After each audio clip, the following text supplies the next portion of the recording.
அவங்களும் நல்லா இருக்கணும், நானும் நல்லா இருக்குன்னு நினைக்கிறேன். என் உயிர் உள்ளவரை என் அண்ணன் குடும்பத்தினர்களுக்கும் என் ஃப்ரெண்டு குடும்பத்துக்கும் இன்னொரு ஃப்ரெண்டு குடும்பத்திற்கும் அவர் ஒரு ஆலமரமாக இருந்து எங்களுக்கு ஒரு நல்லது செஞ்சிருக்கிறாரு.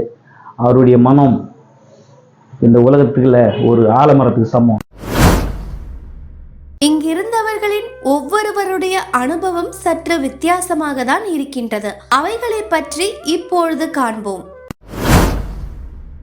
எங்க வீட்டுல கொஞ்சம் பிரச்சனை. அமாவாசை, பௌர்ணமி, கிருத்திகை எது வந்தாலும் செய்வனை செஞ்சு வாசல்ல வைக்கிறது. அதாவது எங்க சொந்தக்காரோ அசலாரோ யாரோ எங்களுக்கு தெரியாது. இதுல எனக்கு ஃப்ரெண்டுன்ற முறையில ஒரு பெரியவரை பார்த்து சொன்னோம், இந்த மாதிரிப்பா அப்படின்னா அவங்க நீங்க வெக்காளியம்மன் கோயில் புதுக்கோட்டை சைடு போங்க, அங்க உங்களுக்கு அங்க போனா உங்களுக்கு பலன் கிடைக்கும்னு சொன்னாங்க. நாங்க போனோம். போய் 2 நாள் இருந்து பார்த்ததுல ஒரு அம்மாக்கு சாமி சொல்லி